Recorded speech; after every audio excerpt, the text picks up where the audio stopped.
And hello, Orville Nation. We've got a very special show. Our pal Philip is here, and here we go.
Shy. And hello, everybody. Come in. Don't be shy. Thank you, Dolly. Good to see everybody here. Welcome, guys. We have of course a special LATCHKUUUM tonight because we have one of our good friends here, actor Philip O'Reilly. You guys all know him as Phillip Gaming, of course, in our community. And there he is. He's also in the chat. There's Phillip Gaming because he also has a gaming channel. And I think he touches upon a few other things there too. But let's say hello. If you guys have the if you're supposed to be on the panel, check your DMs. You guys have the link in there.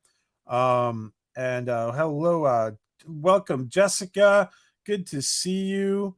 Hello, April. Good to see you, April. Thank you for joining us. Mike, Classic Glue Reviews. Good to see you guys. Get your Orville stickers. Yeah, you guys want to check out. Might want to check out Mike, actor Mike Satterfield's stickers, Orville stickers. There, very good stuff. Hello, Antiderivative Jill. Good to see you. LATCHKUUUM is a JRC99. Good to see you guys. Howdy. Yes, he's our favorite krill for sure. Philip is our favorite krill. JPRPH1, good to see you. Howdy. Yes, hope you're great too, JPRPH1. Good to see all of you. Hello, hail, Resolute Germ. Hello, my friend. Good to see you, Germ.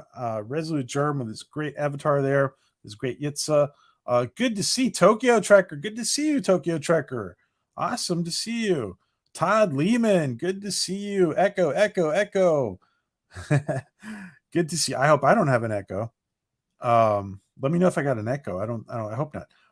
Hello, Todd. Good to see you. Hello, Admiral Teague.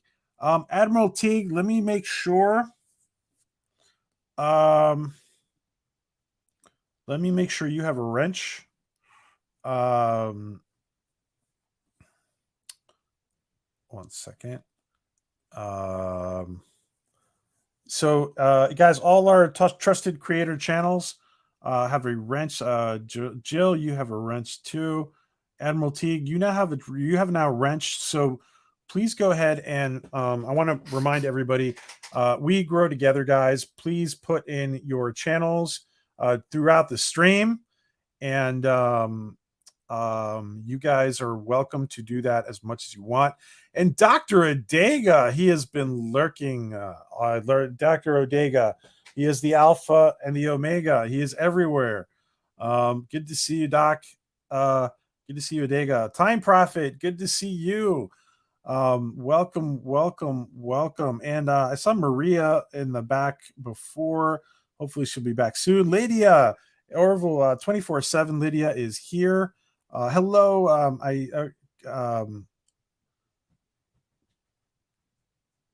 Okay. Do you guys are you guys hearing an echo? Oh, you're hearing it. If you're hearing it, Jessica, make sure look if you see if you have another window open. Just close your other. Okay, so Jessica's going to be joining us on the panel. You might have another window open. All right. Maria Tiantelli is in here. Luis Sparrow, good to see you. John Sapola, good to see you. I don't know why Maria's looking angry. I hope she's not angry anymore when she comes back. And all right, guys, it's time to get started. Yeah, I think that I hope Jessica can get that. I think it's on Jessica's end. So yeah, we have we have our good friend Philip O'Reilly here, guys. He is, you guys will all know that he is an actor. He's a big Orville fan. He is a YouTuber, and it's always a treat. We've had Philip on a couple times, at least a couple times, but it's been a long time since we've had him on. So after season 3, we were waiting. We were waiting for season 3 to get done and over with because of course Philip is good at keeping secrets. He's very good at keeping secrets. But as season 3, episode 4 came around, Philip told us that he was in that episode. Very, very exciting. So you guys all see John Reed. Our friend John Reed is doing that krill mask on Twitter, and we hope that works out well. And so Philip is going to show us what his experience was like, and he's going to talk about his experience. Of course, you guys remember, just to remind everybody, Philip O'Reilly, actor Philip O'Reilly, is originally from Sargas 4, right? He's from that crazy planet, from the Majority Rules planet. He was an extra in that episode, and now in season 3 he is a krill. So very exciting, and we hope Phil someday gets a bigger role. He certainly deserves it. He's a great actor. So let's check out our panel. We have a few friends here to join us for this panel, and let me begin by welcoming our friend John DeMarco, who is a fellow YouTuber. And I want to say welcome, give a nice warm welcome to our friend John DeMarco. Good to see you, John. Good to see you too, PJ. Greetings, everyone. And John, of course, is a big, or would you consider yourself a big Orville fan, John? Yes, I would. Yeah, I thought so. That's awesome. That's awesome, my friend. Thank you for joining us. And we possibly might have a few more people drop in, but I want to, John, before we move on to our next panelist, tell us what you've had going on your channel this week. I think you did something yesterday. Yes, I did. Typically on Saturday evenings, I do a Star Trek themed Jeopardy on my channel with a very nice board designed by Professor Brainy Specs, who might be here later. And we take contestants from the audience. So if you're ever interested in trying it out, we welcome you to come check it out. Awesome. And guys, in case you're not subbed to John, this is John's channel. And John, I urge you to put it in as much as you can during the stream. Thank you. This is John's channel, guys. Make sure you are subbed to John DeMarco. And no Luminites tonight, huh, John? Not tonight, no. Have the night off. Awesome. Guys, I want to welcome somebody who is not new to the community, but she is new to our panels. And she is a great supporter of the Orville and our community. Welcome to Jessica Castillo. Welcome, Jessica. Hi, I'm so excited to be here. This is great. Oh, it's such an honor. I'm glad you can make it. Thank you for joining us. Big fan, obviously. Greetings. Every day is something to talk about, and I think that's really cool. Yeah. Did you enjoy season 3, Jessica? Very much. Watching every single episode as it dropped, probably the moment it dropped, along with a lot of friends. And there's something cool about it is we don't like to spoil sport things. So it's kind of fun to drop new stuff and in ways that are kind of sneaky to get other people into it. Yeah, we listen, there's a lot of people who are very happy to see you on a panel, Jessica. Yeah, I'm kind of chatty. That's awesome. Hello, Dan Crane. Good to see you. And good to see Phantom Outsider. Good to see you, Phantom Outsider. So that's great. Thank you for taking the time to join us, Jessica. That's awesome, and it's great to have new people from the fandom on our panels. So, guys, it's time to welcome our man of the hour. He is a friend. He is a very good friend. He is a very loyal friend. He's a supporter of the Orville and all science fiction. He is an outstanding actor who I actually predict will get some really big roles in the near future. And we all hope he does, because he certainly deserves it. Welcome to Philip O'Reilly. Welcome, Philip. Hello. Hey, PJ, John, Jessica, everybody in the chat. Philip, good to meet you. Hey, Thanks for your high praise, PJ. Oh, all praise we give you is too little, Philip. Yeah. For those who don't know, I worked on the Orville a couple times as a background actor, also known as an extra, and so that's what I've done, as well as many other shows and TV and movies and stuff. That's great, Philip. So how is so guys? Philip is not only not just an actor, but he is an avid supporter of the Orville and sci-fi in the community. Philip, tell us again about your channel. It's more about gaming, right? Yeah, most of my videos are gaming content. I do reviews on like classic games for like Nintendo, Super Nintendo, things like that. A couple modern things. I also have videos on other random things, like sometimes I'll go on a hike, record video, and have some videos showing my background acting adventures as well on sets. So I talk about that a little bit on my channel as well. If you want to hear more about that, what happens, little stories on as a background actor. Awesome. And hello, LDG. Good to see you.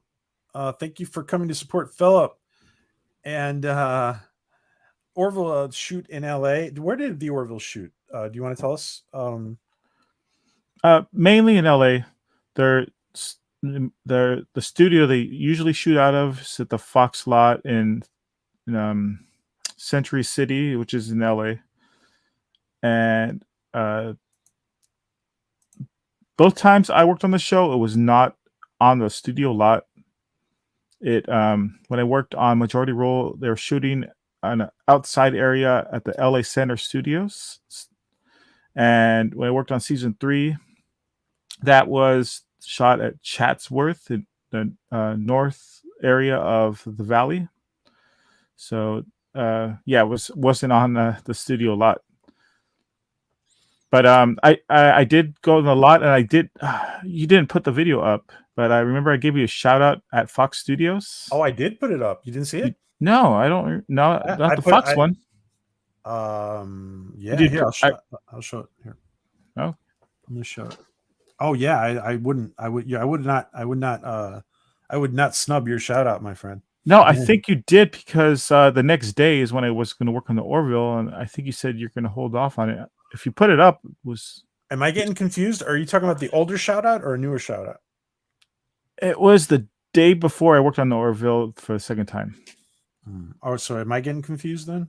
Maybe. You put up videos of me working, doing shout outs at Paramount Pictures and on a ranch somewhere.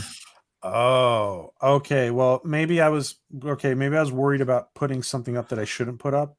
Yeah, you were, but it would have been fine. Let me put up. So I am going to put up a video a shout out that Philip did do for us. Let me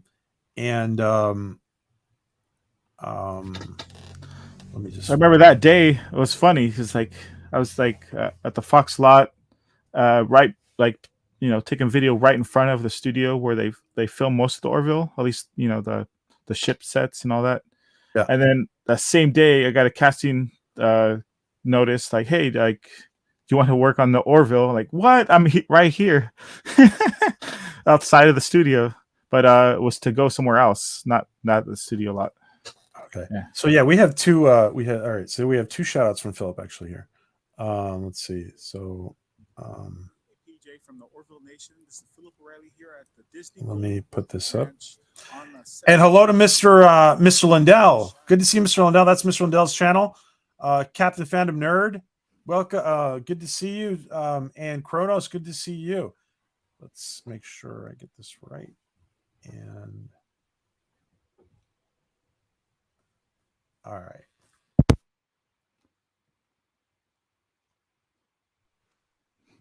So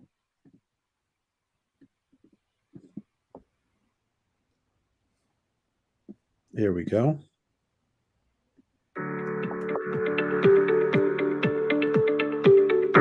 Hey, PJ from the Orville Nation. This is Philip O'Reilly here at the Disney Golden Oak Ranch on the set location here, giving you a shout out. Check out the Orville Nation. So that was where is that at the Disney Golden Oak Ranch. Disney Golden Oak Ranch. Okay. Hey, PJ from the Orville Nation. This is Philip O'Reilly here at the Disney Golden Oak Ranch on the set location here, giving you a shout out. Check out the Orville Nation. And so that's a fake town. Like they're all hollow buildings there. Yeah. Set location here. All those are fake buildings. And they filmed lots of different shows and movies there. That day I was working on a commercial for Snickers, I think. And they filmed Star Trek episodes there at the ranch, like the first scene on Deep Space Nine where it was Jake Sisko and his dad like crossing a little bridge. They're filming at that ranch. And yeah, they filmed lots of things there. I don't know if they filmed Orville there. Kind of an actor dream, I'd think. You know, something fulfilled, a checkbox, right? Yeah. And hello to Galinda. Good to see you, Galinda. Let me Philip, I cannot find your channel. Do you mind putting it in? Or sure. And so what's the first thing you want to ask? What's the first thing you might want to ask Jessica and John? What's the first thing you might want to ask Philip before we get started? John, would you like to go first? Oh, thank you. I'm not sure if you're aware of how they did this or not, but when they had those big crowd scenes with the krill, was that all extras, or did they use any kind of CGI to like multiply the size of the crowd? I don't know about that scene with a huge crowd of krill. I wasn't there for that, so I can't attest to whether they use CG or not. I was there for the scene where it was the krill in town going throughout the shops. I worked that scene, and I didn't notice any CG added krill on that. And it was there was different levels of quality of the krill. I was just like a basic general background krill with I just wore a basic mask and like some makeup on my eyes to kind of blend it. And then they had krill that were more featured, that had like more detail, not just a mask, but like, you know, they had like makeup and things added to the face, and they took more hours than I did to more look like a convincing alien than what I was looking like. So yeah, I did not work in that scene, but the scene where they're showing the shops and going throughout the town. And I think, go ahead, Phil. I was just going to mention that I looked for myself, and I did not see myself on the show. So that's a bummer, but I did work on it. Okay, yeah. So we're gonna get into Philip's where he was on the show. Let me just answer John's question.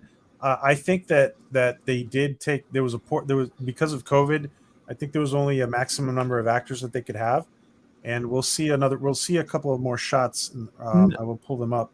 No, this was right before COVID restrictions. This is before the lockdowns. Oh, this was before COVID? Yes, right before. I filmed this, well, my scene at least. I think they finished the whole episode before COVID. Well, COVID was still like barely happening. It was like big in China at the time, but it wasn't here yet, really. I filmed it on February 4th, 2020. Okay. And let me just say welcome to John Reed. Welcome, John. What is up?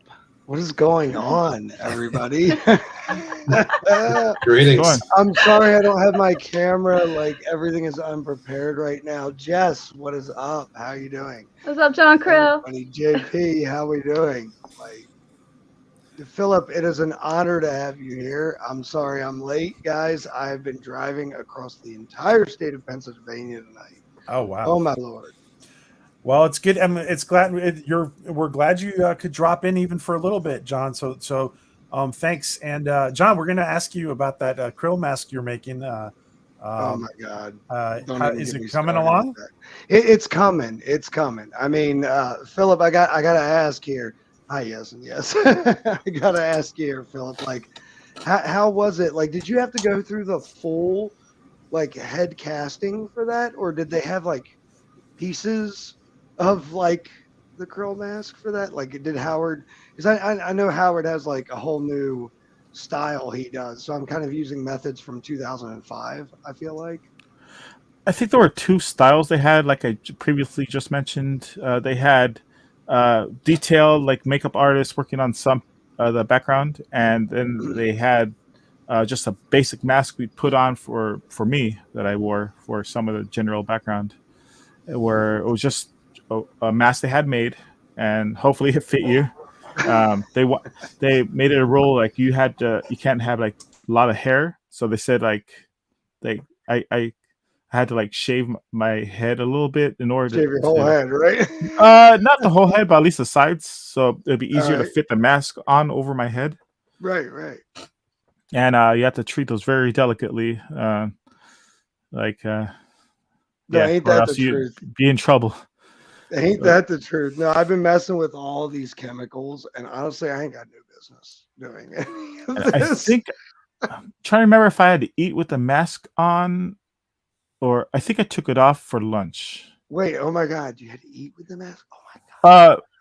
No. I think I took it off for lunch. But Okay. if I was on, like, a break, I try to eat it through my mask. I tried to. But that Well, I know was a Peter pain. Macon talked about how they had, like, the back of the mask cut open, but, like, that can't be the case for everybody, right? Like, even the background guys, like, everybody had to have, like, and I'm fascinated with the krill as is in general. So, I'm just trying to reproduce the mask from a very standard perspective. And I'm failing horribly on the rigid mask part. I want everybody to know that. Like, I'm full on accepting that. Like, I've failed horribly on the first try. The next try is coming this following week into the weekend, because I basically had to resculpt the whole thing, right? But, like, I don't think it's just going to be a pull-on silicone mask. You know what I mean? Like, I feel like the pieces are a little bit better, but I also wondered, like, Peter talked about how he had, like, the back of the mask open, and how one day he fell asleep and basically had ants and everything running in there. Like, I don't want to have to wear this thing for like 20 hours. You know what I mean? So, like, knowing that it was pull on, pull off kind of thing is a little helpful in the process that I'm going through. Well, Yeah. I think that maybe Philip can be a good consultation for you with some of the details. Let me just I just want to play this other clip that Philip did for us a while, and he was so gracious to do this.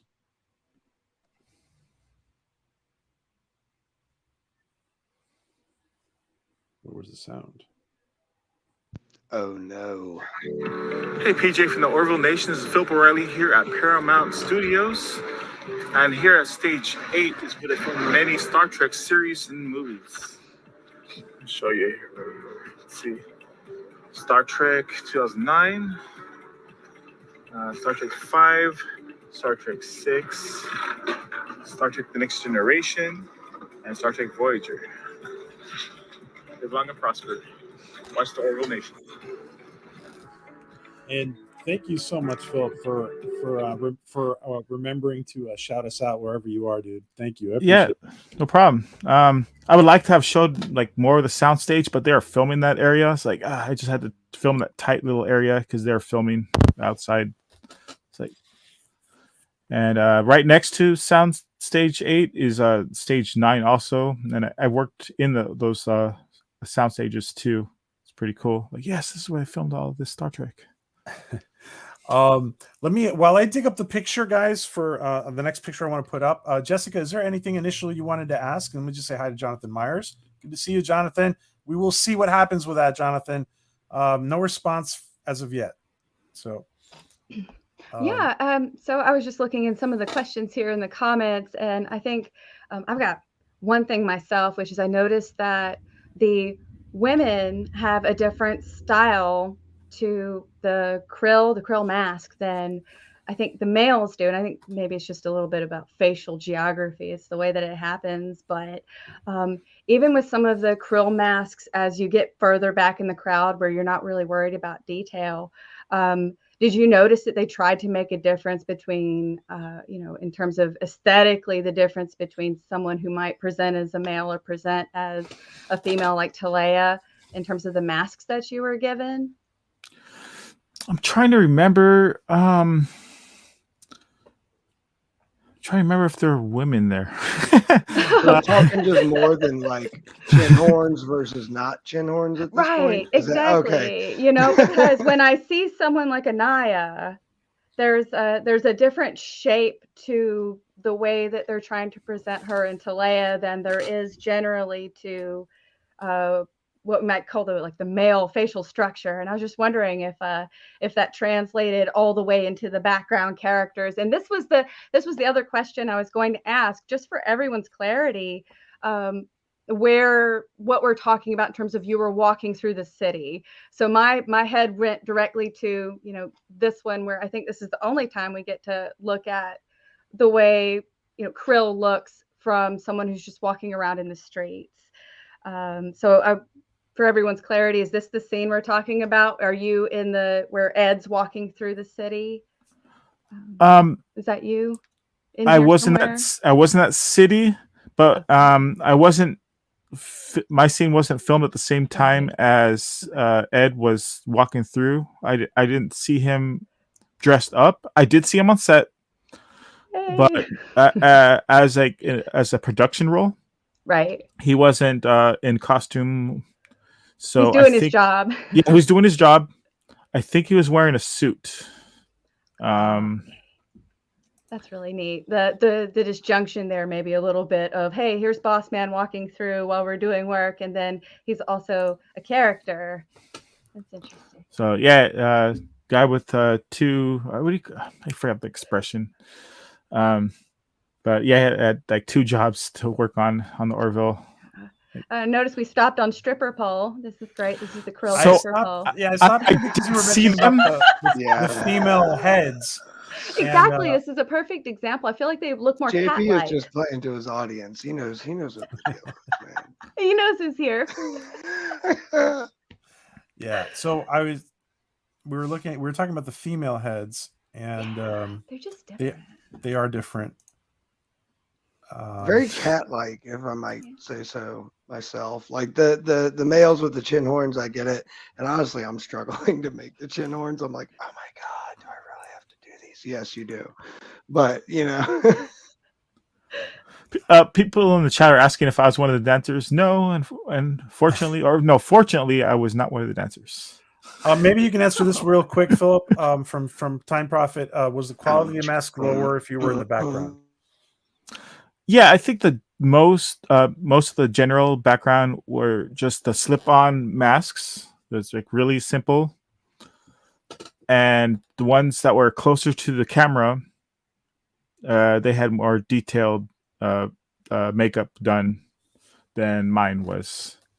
I have, if you don't mind, I have a picture that I just sent to you, PJ, if you want to show what I look like as a new krill. one. You mean the one you did send, right?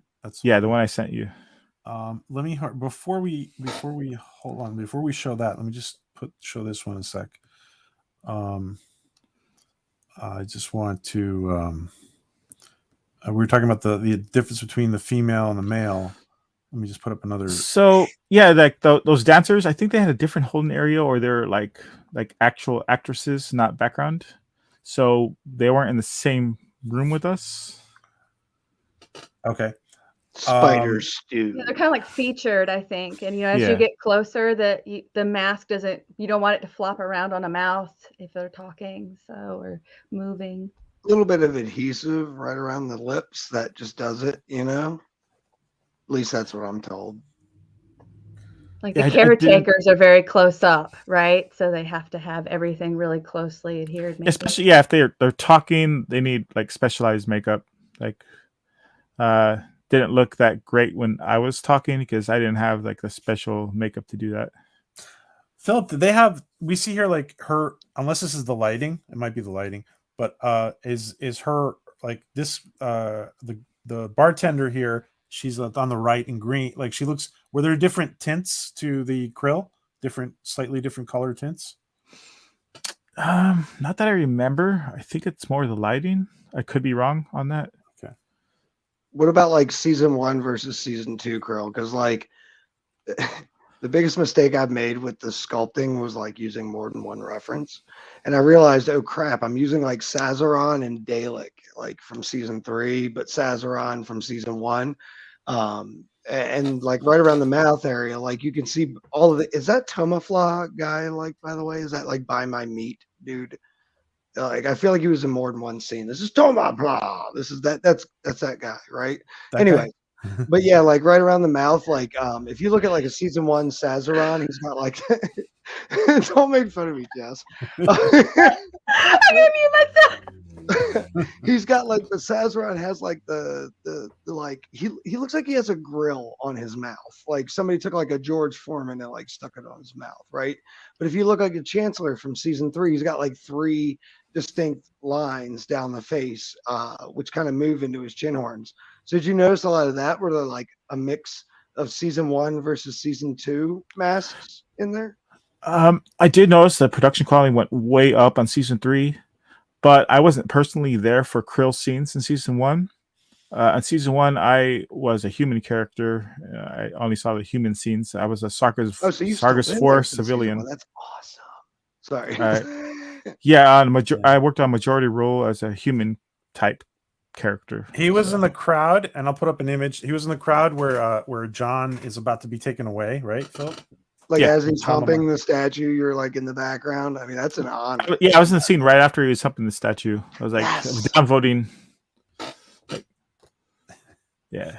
Let me I'll try to put up a scene. But yeah, this guy right here, with John, I think what John is saying, this guy's makeup looks very elaborate. And all these people who are in the forefront here look very elaborate. Yeah. It does, but the guy specifically there looks like the Yeah. guy in like a scene, like 4 minutes from this, where he's like Tomafla, and it's like, yo, why don't you just buy some meat, bro? And he's like Tomafla, and they end up shooting him. You know, You He might gets be really right. Angry. You're right. Yeah. he he's needed to angry be. Tomafla guy. He's angry meat guy. They went Yeah. extra on this one for sure. He really looks interested in that stick, by the way. That might be the kebab you're talking about. It's the kebab. It's the Tomafla. Yeah, or maybe he's still He hungry. needed That's that. what it is. He ate all of it and he's angry that they won't give him more. Yeah, they had tons of Hotline shops. Like you don't even see all the shops they had on that set because they really edited down the scene. Can you tell us So- a little bit about what the village was like? I mean, you said they called it the village. Yeah, the crew people that worked on the show called it the Krill Village. Yes, I was in the bus riding, not the bus, the shuttle riding with a lot of the crew people, and they were talking about it as I was riding with them. So that was pretty cool to be riding with people working on the show. I saw And- something about John said this was an old 24 location too, right? Like this was an old from one of like season 1, season 2. I don't. That was my first time working on that lot. It was a nondescript sound stage. It wasn't at like Fox or one of those big studios. So, Let me just say hi to Night's Life. Good to see you, Night's Life. Sorry, Phil. Go. So I don't know what else they filmed there. I don't know. I do remember that share from John. I think it really is nondescript. It's just this gray area, and much of this I think is just filled in with the CG in the background. But there are a lot of people there. I remember in their costume. How many people did you have there, by the way, in that little Dalakos Wonderland? The scene I worked on, there's probably like maybe good like 40 of us, 50 of us. All in krill makeup, just all praising Avis, just rolling around. You didn't. Yeah. I feel like I'd be like, y'all weren't into this enough. Like, did you guys carry an Ancana to work every day? Like, was that part of your? What was that? The Krill Bible. Did you carry the Krill Bible? Did you guys carry a Krill Bible around? Did you guys have a full meta? Did you have one in your hotel room? Hey, Alec, in the drawer. We weren't method acting. No, we weren't in character the whole time. Damn. John DeMarco and I were asking Philip before, but before we started, we were asking him. Oh, I was asking him if he had walked by the strippers before, and Philip, you said no. The strippers were down the street from where I was. How big was this village? It was a big set. It was like really detailed. They even like to make it like everything look like shiny. They wet the street and with water with hoses and like made everything look like rainy and gently falling rain, right? Yeah. And there was two sides. There was one side of the town was a street in the middle of the set, and one side that the strippers were on, and like some other like little things, and then I was on the other side of the street with all these shops. So I did walk by when they weren't rolling. I walked by like the strippers and all that just to see, to see what was going on. I mean, I know we're focusing on the strippers a lot here, but like the immersion level that you're talking about sounds incredible. Like it kind of feels like you were there, right? Like you were sitting on krill a little bit. Yeah, it seemed pretty real to me. Right. Like I'm sure there was a lot of action, like, all right, everybody hold on 10 minutes. Let us get everybody reset. I'm sure there was a lot of that. But as far as the immersion goes, like they went a long way for this set. It seems like just from what JP describes, like the distance alone was incredible. Yeah. And I did look at one of those like cars that drove through the town. It was like a fancy golf cart. And I saw like where the seats were supposed to be, like that, like I think it was like battery packs in the middle. Holy crap! So it was like a golf cart. See, I thought all that was CGI. So. I had no idea. It was like a golf cart. They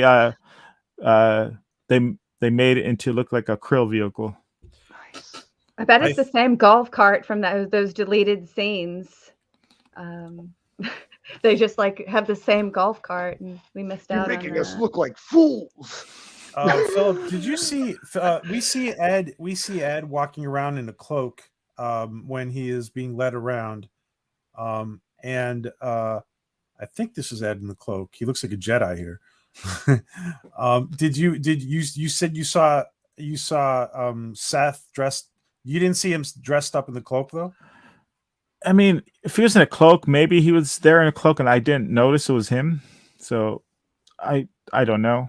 I just remember seeing him twice on the set in an upscale casual suit. I don't remember him walking. Meetings to go to. So he has the hoodie over it, and he's like, "I'm gone." Maybe he did that. Maybe he was in the suit. Like, hey, I'm gonna put the cloak on. All right, start rolling. Over it. Bye, guys. John DeMarco, what were your impressions of the Krill Planet as a fan when you were seeing it? What was your first impressions? Well, I thought it was very well done and very detailed.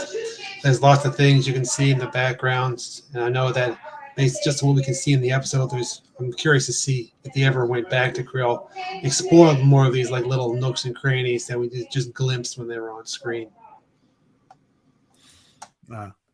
Yeah, it was very, very elaborate. Let me just try to put up a few more images. And I mean, honestly, for me, it was extremely fulfilling.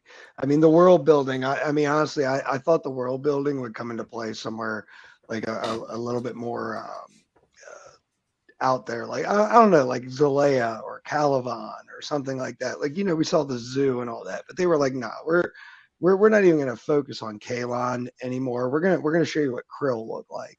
And for them to turn them back into the enemies all over again, like, it's like a return to season one, right back where we started in season one. Like, here they are, the enemies. And I really appreciated the detail as a fan looking from the outside in. So I'm sorry, Philip, if I pelt you with a ton of questions here that may seem ridiculous, but I'm real into like the immersion factor of everything. Like, I've got the whole light show thing going on in my living room because I'm going to like feel when I roll into Dalakos. So it's a little interesting to hear that they really went all out to the point that you felt like the strippers were down the street. Like that's saying a lot when you're talking about a movie set, right? Where you can make down the street feel like just next door. You know what I mean? Like, okay, here's set one, here's set two. But the crew behind the Orville, besides the ship, they've really gone all out with the whole idea of world building and CGI, which is just like, why haven't they renewed it yet? Like, come on already.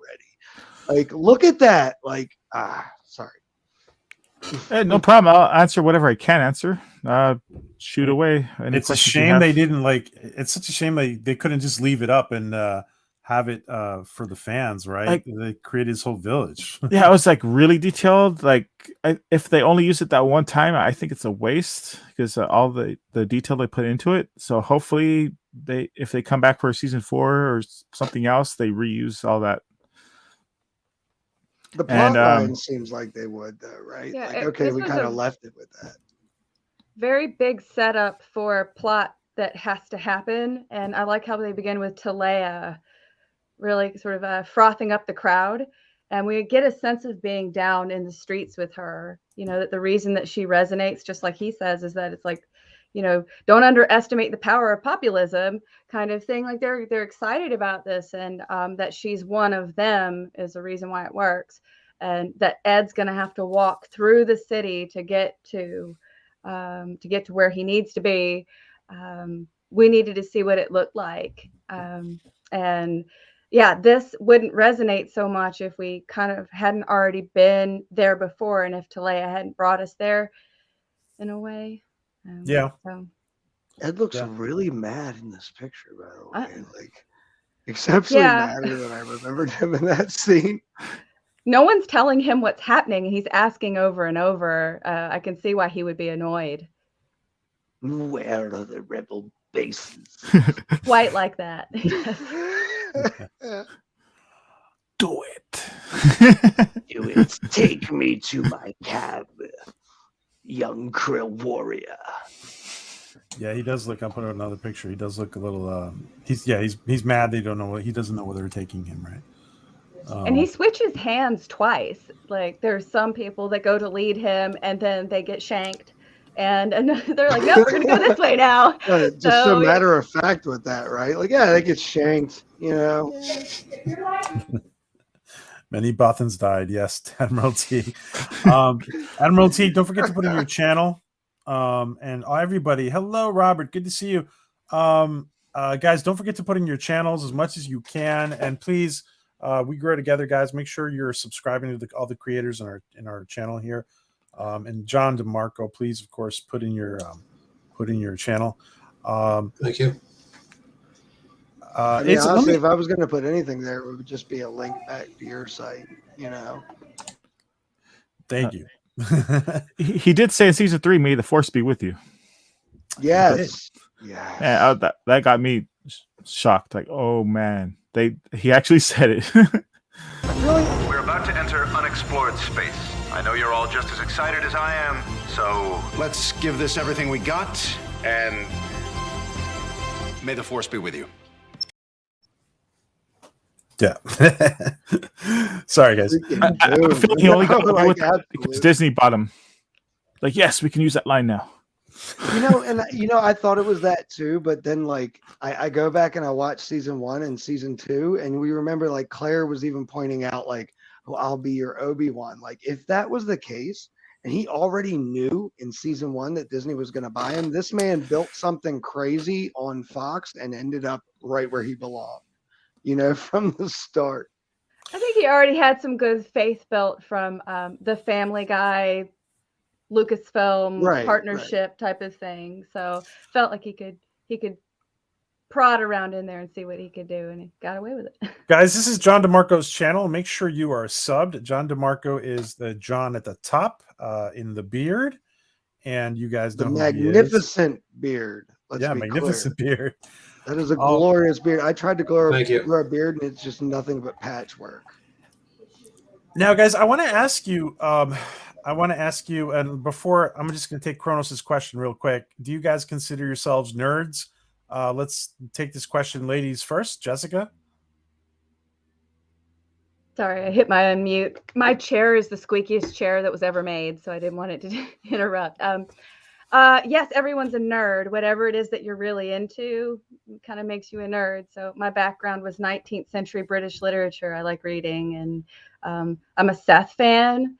So anything that he does, I kind of pay attention to. So you can call me a Sethian if you want, or McFarlaneite, whatever they're going by these days. A Sethian, okay. John DeMarco, what about you? Oh, I'm definitely the nerd, and I have been since I was a child. Love Star Trek, Star Wars, the Orville, make this type of sci-fi. Yeah, I would say. And Philip, what about you? Well, if you haven't seen my wall of media, yes, I am a nerd. Video games, movies, big Star Trek, Orville, video game fan. Tell us again about your channel, and can you put it in, Philip? Because I can't find it. I don't know why. Do you mind putting it in? Tell us about your channel real quick, Philip. I do mostly video game reviews, retro video game reviews on my channel, like Nintendo, Super Nintendo, Sega Genesis. This is like a rap song. Yeah, I do mostly that. I also have some videos on other topics. Like I talk about some of the background actor stories that I've on sets. I talk about in a couple videos. I talk about that as well, and other random videos, but mostly video game reviews. Johnny, are you a nerd? I mean, of course. Like, I'm all of the above what everybody just said. I mean, it's a great time to be a sci-fi fan, a nerd, a geek, whatever you want to call us. That's fine. It's cool now. It's cool now. There shouldn't be a problem with that. But definitely, you should follow everyone on this channel. I don't have a channel, but like, definitely PJ's.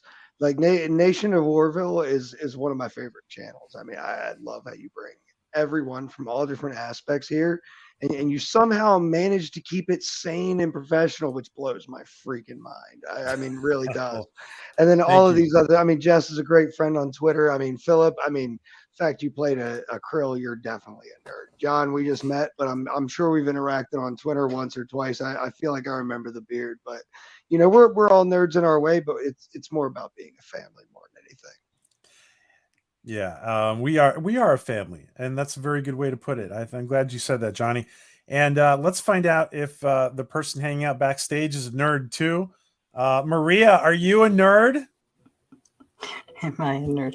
Oh, she's totally a nerd. I came out of the nerd closet a long time ago. Yes. Hey, everybody, good to see you all.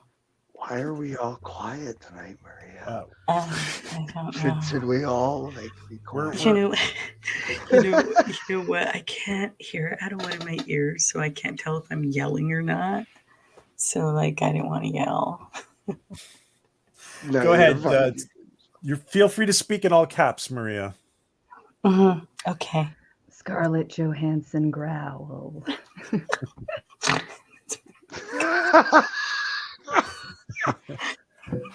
We're being blessed tonight with some dual Latina power here, Jessica and Maria tonight. It's good to be in the room with you, Jessica. Good to finally speak to you too. Yes. Maybe we'll both do the rare. Let's do it. And we've got Todd with the snorts. Okay, so life is complete tonight.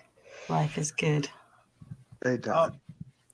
Maria, Philip was telling us, I don't know if you heard it, but Philip was telling us a little bit about how big the Orville the Krill Village was, and he keeps saying Krill Village to John and me in the background before, and we were like, how so, Philip, I mean, how many people how many people were in Krill costumes at any one time, do you think?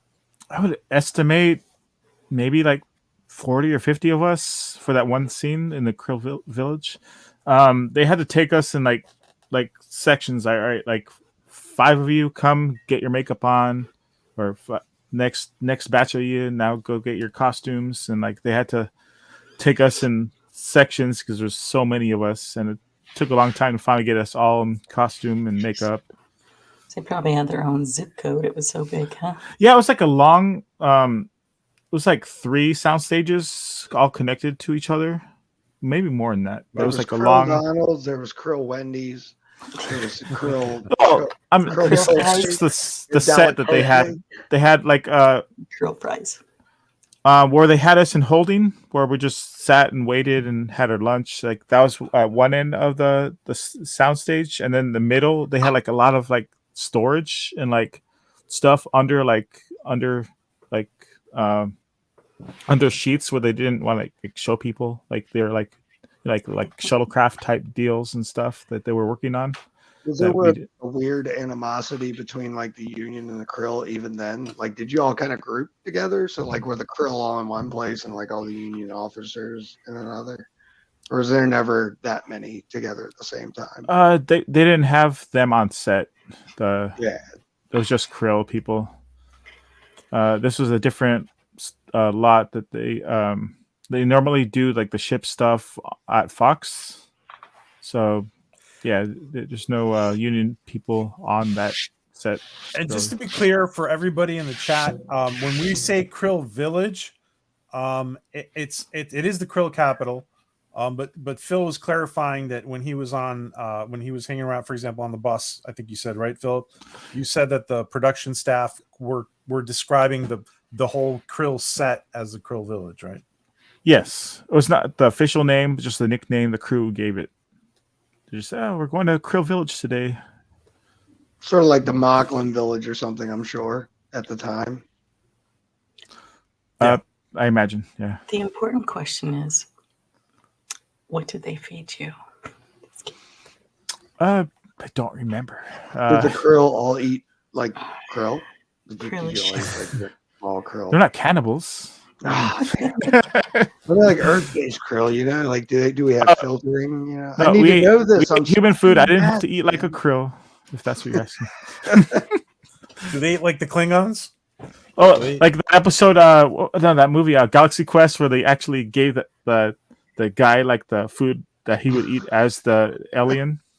That was funny. Oh my gosh. I was in this movie once, and we filmed just a small, tiny portion. In the movie, it was probably about 5 minutes long, I believe, in that one Hey, Daryl. scene. And it took all day to do that one scene. I was dying. Was it the same way for you? Yeah, most of the time that's how it is. Like it'll be like 5 minutes and on screen, and it took like 12 hours to film. It happens a lot.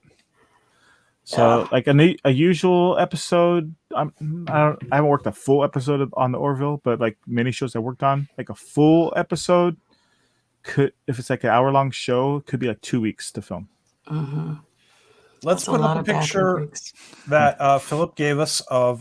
There is one picture, just one picture, because you're not.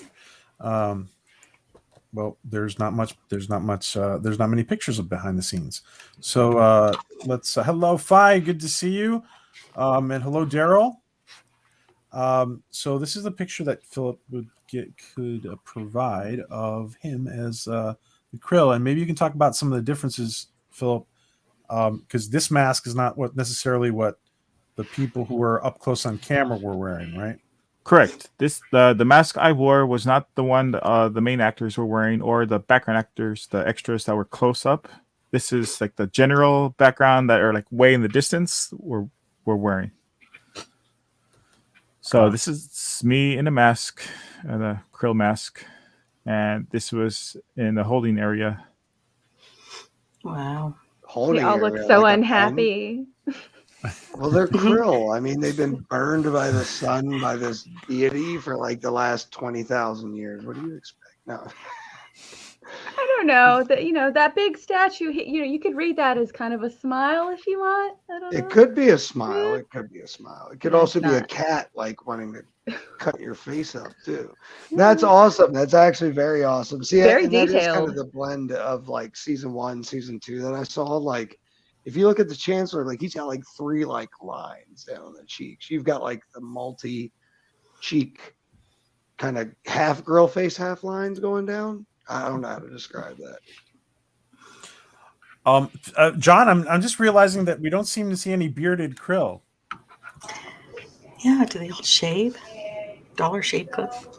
Well, they have the chin horns instead, I guess. It's the chin horns, right? See, They're like it's all Mocklins. about the chin horns. Exactly. See, John in a chin horn form would have these like glorious chin horns. Like, they'd just be like these long, like glowing, shiny chin horns, and everybody like, "Holy crap! How long you been working on those?" Be like, Philip, what the did they? I assume that there was some kind of on the eyes. I assume that Yeah. they added something to make it blend in more, right? Yeah, they had makeup around the eye area to, more or less blend in with the mask. Even though obviously you can tell it's not perfect, but yeah, definitely that's like they put makeup around there, and yeah, I was like joking around with the makeup people a lot, and because like I remember one of I think it was either the mask guy or the makeup person. Like one of them was wearing a Star Trek shirt, so they're like a lot of them are Trekkies that are working on the Orville. If you didn't already guess, I bet. So I thought that was cool. Like, and since like that area where they're having us do the makeup and stuff, I was like in between like the holding area and like the actual set. Like I said, oh, this is like the neutral zone. I joked around like this, and then he said, "This is not Star Trek. There's no neutral zone." A couple of questions from the chat. Was it hot and uncomfortable? Was it uncomfortable? It was a little warm. Yeah, but when they weren't rolling, they had air conditioning going, I think. Did you have to wear contact lenses? No, thankfully. I hate contact lenses. so all the eye blacking out stuff was probably CGI then at that point. Like maybe some of the actors, the main actors, maybe they did. I don't know, but I didn't have to wear contacts. Yeah, feel free to ask questions in the chat, guys. Dan Crane asked, "Were you allowed to keep your mask?" I wish that would have been awesome. No, right? It's probably in Seth's like living room or like a foyer somewhere, like just a hall of krill masks. Yeah. Did you filch anything? Did you take anything like a pen? Yeah. Let's He's see. not going to Napkin? admit that, Jessica. God. Okay, so I didn't take anything of value really, but yes. Styrofoam cup, anything. So Nobody tagged Tom in this. so the outfits they gave me to wear, they were all tagged like certain sizes and like like a large shirt and whatnot. So one of the tags I forgot to give back, but I don't think they're gonna be angry. That I took with me was this one, like that I took accidentally. Large That's John really variants. So I'm guessing, since John Lamar worked as a krill, I'm guessing Let me show that picture. he either wore the outfit I was wearing or a variant of what I was wearing. Let me see if I can get a picture of that. Yeah, of John. What John was wearing. I'm gonna let So- you know. That's Probably awesome. read into So that either as wore a something that he Johnny wear, could have worn you know? or something he did wear. So that was cool. That's freaking Yes, awesome. that'd be a lot to have to make, separate things for everybody. I guess there's a lot of reuse. So you've worn his sweat. Possibly, or maybe he wore my My. sweat. Nice. The guy who does inventory is seeing this and he's like, okay, The tables are turned. I'll give it back. Sorry, I'll give it back. Wait, did I wash it? I give it Tag clothes. in, tag out, Philip. Tag in, tag out. No, Philip, I do see a scene here. I think you see. I think there's a scene here you might be in. You didn't realize. I'm gonna see if I can get that. So I don't have a picture of my whole outfit, but I could describe what I wore if you guys want to know. Please. Yeah. I wrote down. I wore bronze knee pads, a brown strap-up boots, rustic vest, long sleeve shirt, possibly red, and green pants, possibly. So I wrote that down because I didn't take a picture. serious question. How many krill on set had capes? I don't know the amount, but there were. There were a couple though, right? And one of the cool things working on the set, like they wanted me back. The crew on the set, like they saw that I was 6'2" and like a good size, and they kind of wanted. Well, it was kind of too late to recast me, but the crew wanted me to be a soldier. Nice. This is So they said, season "Hey, 4 like stuff right they here. they liked my look. They liked my look, and they said, hey, like maybe you could come back." But I don't think they ever like. And they really- liked that you were tall, right? You said. yeah. Well, we're gonna So need a lot of soldiers in season 4. You know, it hey, sounds like if they're listening, bring me back. All right, I got a picture of bring John him Lamar. back. Seth. We short people don't stand a chance. Try to get a still frame of John. But it's not always good for tall actors.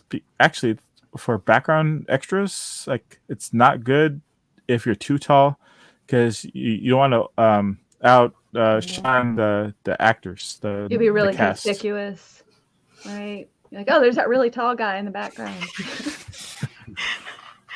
Would be good for like a small bit part though, like Talea's escort should definitely be a 6'2" tall krill with a plasma rifle size that, you know, appropriately. But I'm hearing that bald guys probably have greater chances in this particular background industry, right? Yeah, especially if you're doing like masks and makeup stuff, it's a lot easier to use a bald person because you can just slip on masks and put things on your head. And they I would wanted me to totally let be them wax my whole head. They could just take it all. to be a krill. They wanted me to be as least amount of hair as possible. So I at the last second I shaved like the sides of my hair to work on it. Philip, do you want to answer Fi's question here? Was it made for you, the mask, and was it somehow made for you, or was it? No, I'm sure there were ones made for people, but for me it was just a slip-on mask, like I think like a generic one. I guess multiple people would wear those, just like the costumes. They might have this is a certain size head variant. Yeah, I'm sure there are different like sizes, but not like specifically for one background actor. I do know for a lot of the background, the extras, that they had to go to a fitting a day or possibly a few days before and get fitted for all your costumes and all that. But I got lucky. I didn't have to go to a costume fitting. They needed like more krill at like the last second. So I didn't go to a fitting. I just worked that one day on set. Let me get a full picture of John. This is obviously John Lamar, Jay Lee, and as a krill. You can kind of tell it's him. Very pointy. Yeah, very pointy. John DeMarco, can you tell? This was a very. So I do want to touch upon this. This episode in general was a very touchy episode. Because this is the episode where, and I'm going to put up a picture where his daughter is introduced, and there was kind of there was kind of controversial episodes. I'm sorry, there's a little bit of controversy in the episode. It also happened to air at the same time of the big abortion debate in the country. Any comments, John, on how this episode was received, or how it was Any comments in general about the episode in general, John? Well, I know that the kind of political angle of this episode rubbed some people the wrong way. However, I personally thought that the issue was handled in a very interesting way. Didn't really come down too far on one side or the other, which is something I like about the Orville in general. Provides a more balanced perspective on controversial issues. Mhm. Yeah, I agree. It was. I think that some people were kind of unfair to Seth in their because this episode what they very clearly do is present all views and all Both sides of an sides, yeah. issue, and I don't feel at all that there is any bias in this episode or any other episode, to be honest. Anybody want to add to that? Jessica, do you want to add to that? Sure. I think just plot-wise, they did a really great job of balancing that out. We had Ed's character being able to shout his opinions. Why did you have her if this was going to, you're just going to put her away like some type of criminal? And then she says, well, that's very human of you. Why don't you see what they do when, we make choices otherwise? And we have a sort of a hologram, a very realistic scenario where parents that, were expecting a child and choose to abort, that they're brought to a place where they see what would have happened already, if they had their child. And it's really disturbing. And so you've got both sides of that presented. And honestly, the character of Charlie does that as well. I know it gets a lot of flack. But it was in the, endeavoring to present two different sides to an argument, and predictably we get arguments. And I like that it didn't really seek to do one side or the other. Even Ed says, I don't know what the answer is supposed to be, Charlie, but this is what we're doing. Same thing for both Talea and Ed, and they come to a predictable blows. So I think that what it sought out to do, which is I think what Seth wants to happen, it achieved. Mhm. Anybody else want to add to the controversial aspect of the episode? Does anybody else want to add? I will say that personally, I thought, as a psychologist, I thought it was interesting that even though that it was very the fact that the parents, I thought it was interesting that the fact that the parents would see the hologram, possible child of a hologram that they did have. Actually, I think addressed one thing that has never been addressed, to be honest. And one of the things that's never been addressed is post-abortion guilt. That is, so I think that was addressed. And I'd never seen that addressed before. But other than that, I just thought like JPRPH ones, yeah, everything was very balanced, and when you go back and watch it, there's some tense moments in it, but when you go back and watch it in a cool and revisited manner, I think it's pretty clear that it's very balanced. So it's only tense because people don't expect they expect the bias these days with most TV shows, but they don't expect just a regular outplayed outcome. Like, oh, here's one of the possible ways this could have gone out. They even did the same thing with Majority Rule, with John going through the whole process of being put through this criminal justice system, which to us looks absolutely ridiculous. But the funny thing is everybody agreed with that, right? Like everybody agreed, like, holy crap, like social justice by Facebook looks like crap. You know what I mean? But he portrays an aspect of the abortion topic, and of course it lights a fire, right? Because it's a big subject nowadays. But he wasn't telling you how to feel. He was just showing you a possible outcome. And quite honestly, it could have gone far more deep than it did with just a hologram saying, "Why didn't you want to have me?" Like that could have gone a whole different I way. agree, John, that Johnny, that yeah, absolutely,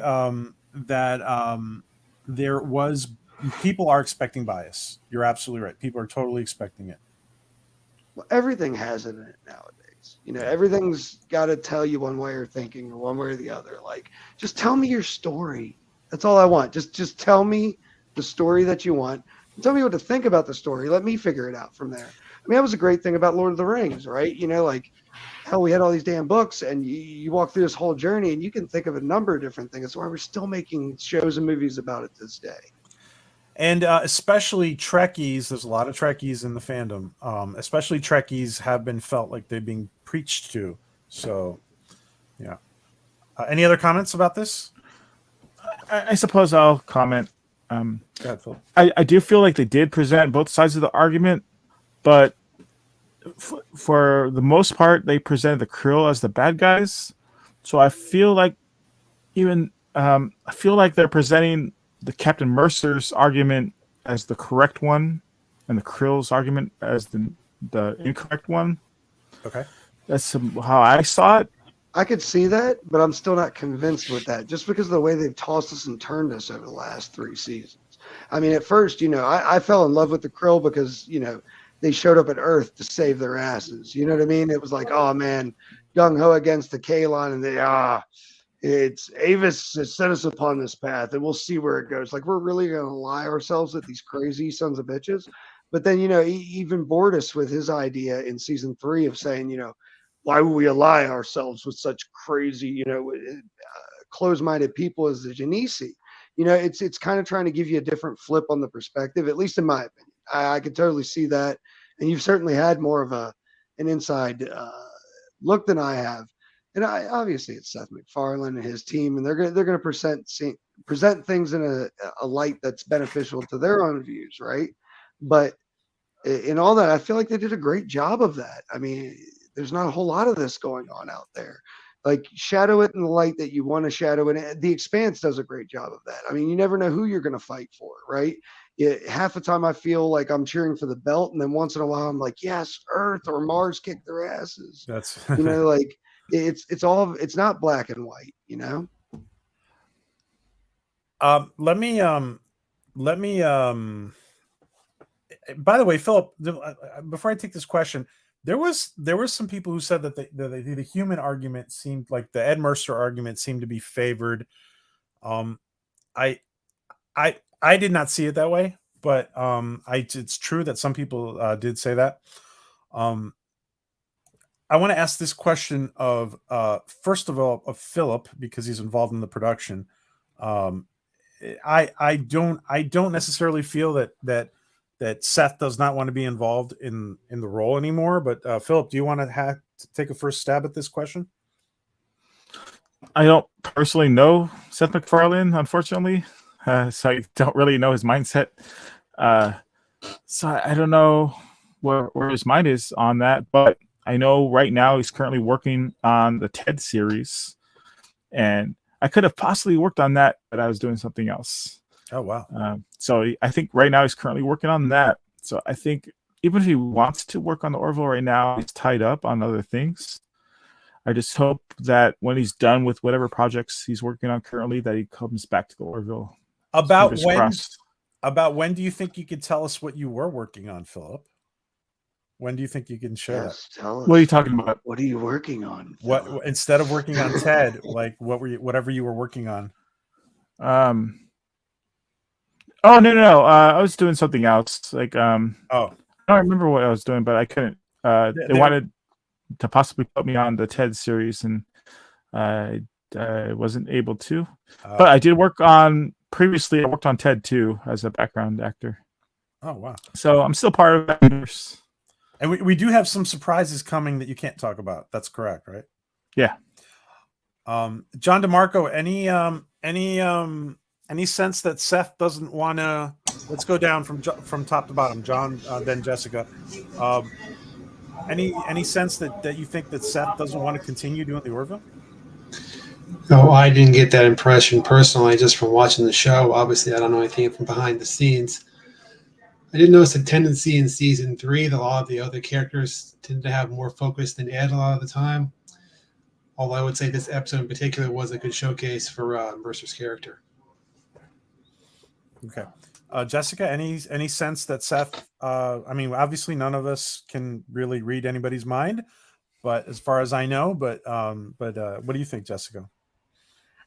I feel like I read somewhere that he said that he wasn't feeling like he didn't want to be the character anymore, or he felt like Ed was on his way out. I think that was the context. I think it was indirect, an answer to that question about, does it seem like Ed's going to get written out? I think he said no. This was his baby in a way. This is his Star Trek baby. However, I do think there's a lot of creativity that can happen where, that character can still be there. The ways that, he voices his other characters. I mean, Ted does take a lot of time. He's the producer, but I think once it gets on its feet in a way, he does like to delegate. He said that, the key to sleep is the delegation that I do for other things. When I left Family Guy, I haven't written for it in a very long time. I don't have to. I get my lines. I get a cheat sheet of, I think he said this, I get a little cheat sheet of what's going on, and I do that. And then American Dad, he's not really in charge of it, but he does voices. Same thing with Ted, I think could happen, but it's not ready for that yet. Still kind of young and will be for a while. But I don't think that the Orville is something that he really wants to walk away from entirely. Hell, write yourself as an admiral next semester, so to speak, and let Kelly have captainship, and then like you're around still and your character's there and you can still write yourself in. And he said he likes to also, his favorite times acting is when he can take a step back and watch other people do it. Right. He's like, I get lost in that. I like watching things and not necessarily putting my voice into it. But that's my silly regular person 2 cents. Okay. Thanks, Jessica. Good night, Mike. Get some rest. Mike's Star Trek actor Mike Satterfield. Thank you. Well, we should meet up sometime. I've mentioned to him before. Oh yeah, you guys should meet up. That's right. Maria, any sense that Seth doesn't want to continue? Bite your tongue. No, like Jessica was saying, this is something he thought about for a long time, and he put too much time and effort into it to just walk away like that. I think if anything, as Jessica said, next time go after me, Jessica, so I don't have to, repeat what you said. No, I'm just kidding. That if anything, he would kind of play a different role in it, but not leave it completely. I think he enjoys seeing, everything that he created just take off on its own and kind of have a mind of its own, with still him in command, so to say. But yeah, I don't think he's gonna drop it. Dan Crane says Seth has publicly said publicly that he would like to continue working on the Orville. Yeah, he has. Yeah. By the way, we did have, and we before I ask Johnny this, we should address.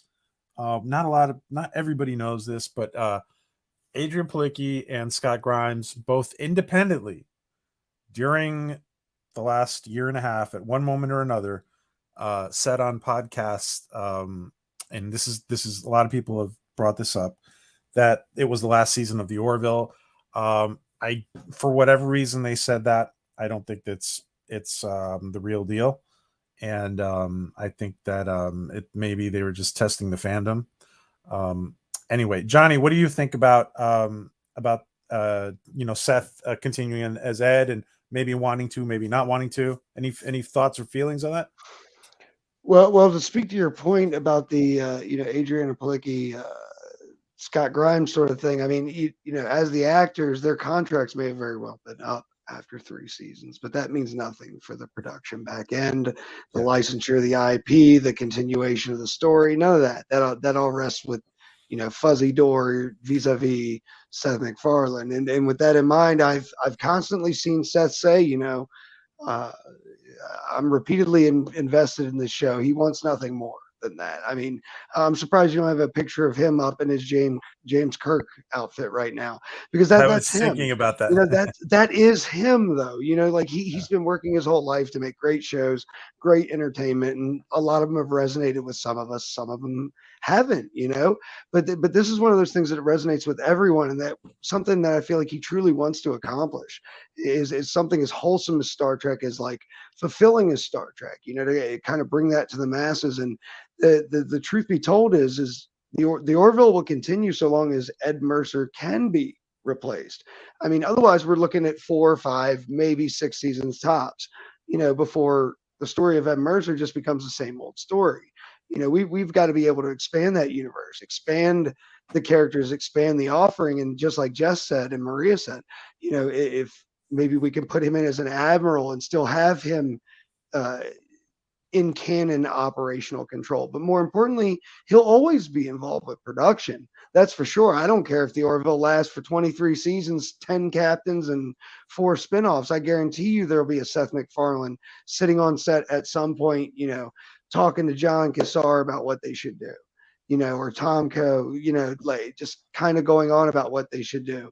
But do I think he's going to abandon it? Not at all. I think right now what we're waiting on is a lot of the back end bullshit. I mean, the Disney Plus, hey, or Hulu, or whoever the hell owns this damn thing at this point, because the corporate web is so intertangled at this moment. But whoever owns it, whoever the decision makers are, they're definitely behind the scenes talking to Seth, talking to these the acting cast, the different crews that they've got involved in this. Like, okay, how can we make this work? How much money has it made? I don't know if for those of us who've been around for season 1, season 2, the feedback on social media was far more than what we see now. So we're not just in the dark. So are they, on the grand scheme of things. So I think we really just need to let this shake out and see what happens. I think as long as we're not getting a cancellation notice, we're fine. We're not getting that. Captain Spire, good to see you. And yeah, I see. Kind of like SG1. You guys are talking about a movie in the chat. This is Seth on the cat with David Goodman, and I don't know who the person on the right is. This is on the set of Enterprise as Ensign Rivers, and Looks like Jim Halpert on the right, honestly, from The Office. Oh, is it? No, it's not, but it looks like him. Okay. Sorry. But yeah, I think it's too important to him. Seth has a really good record of once a show is up and running and the right people are behind it, he can fit it into his schedule somehow, to still be a part of it, but maybe not at the helm of it, because he's juggling a lot of other stuff. So I think he's got a good record. Like, you don't find your show, the good show finds you, sort of thing. Like, I feel like the Orville sort of found Seth, much like Family Guy. I think he got the Orville because he couldn't get Star Trek. But I think if he could get Star Trek, he would leave Orville. No, I don't think that's true anymore. To be honest. I think so. Honestly, I don't. I mean, the man has created Trek. something that stands alone from it all.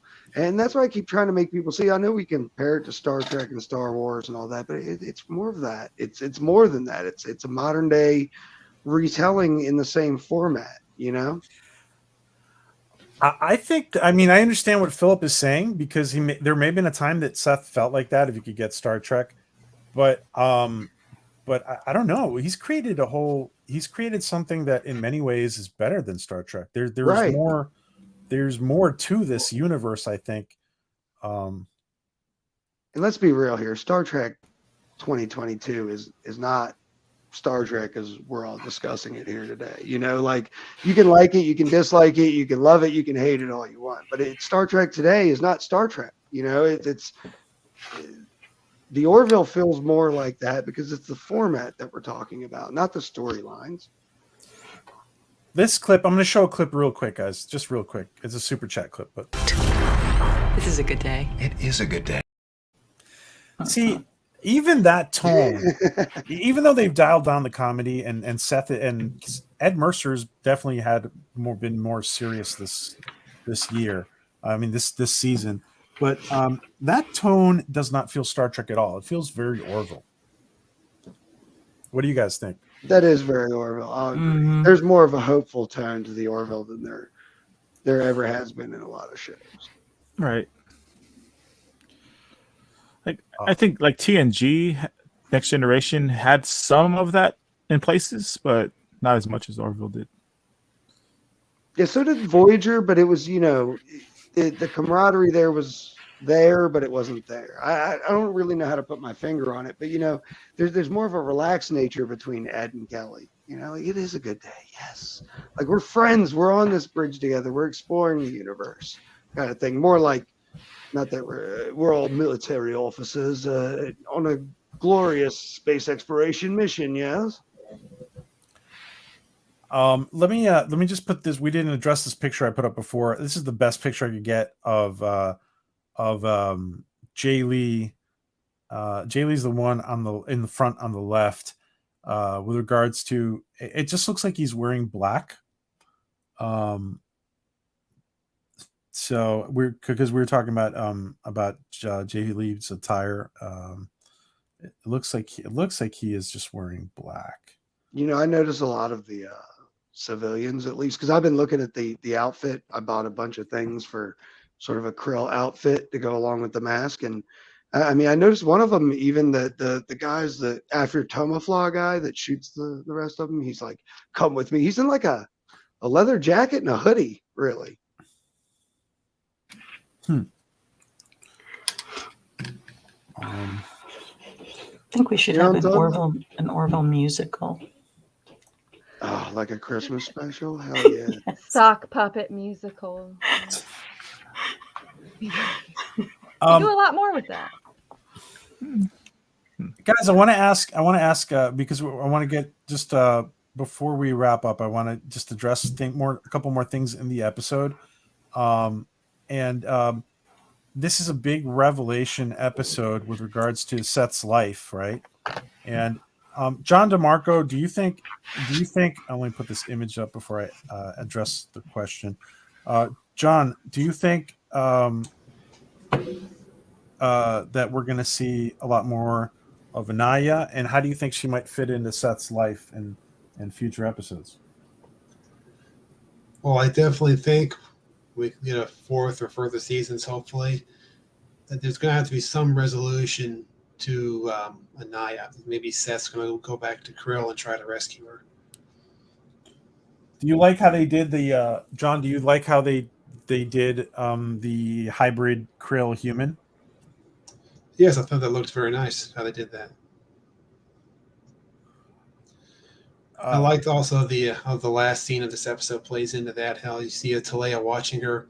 Now Talia puts up with this front a lot of the times, like almost cold and distant. But that's the scene reveals maybe she's a more complicated person than she lets on.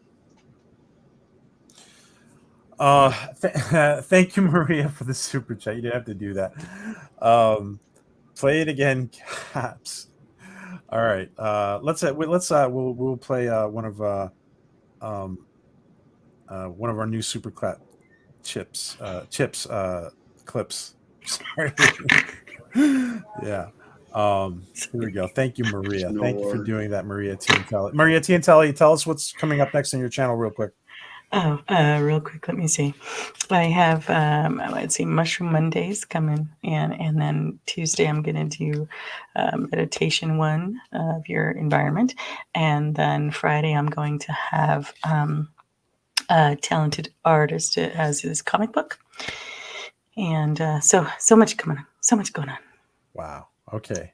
Mushroom Mondays. Those are legal mushrooms, not illegal mushrooms, yes, guys. Just a note, aka they're gourmet mushrooms, and I'm totally out now. For you had me for mushrooms, and now and for like lion's mane, things like that. I'm going to be showing people how to grow them to heal people.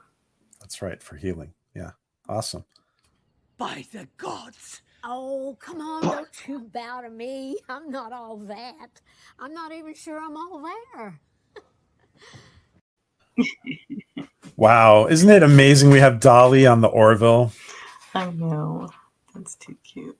Jess, thank you, Maria. Jess, how do you feel they did the physical representation of the hybrid human Krill? How do you feel about that?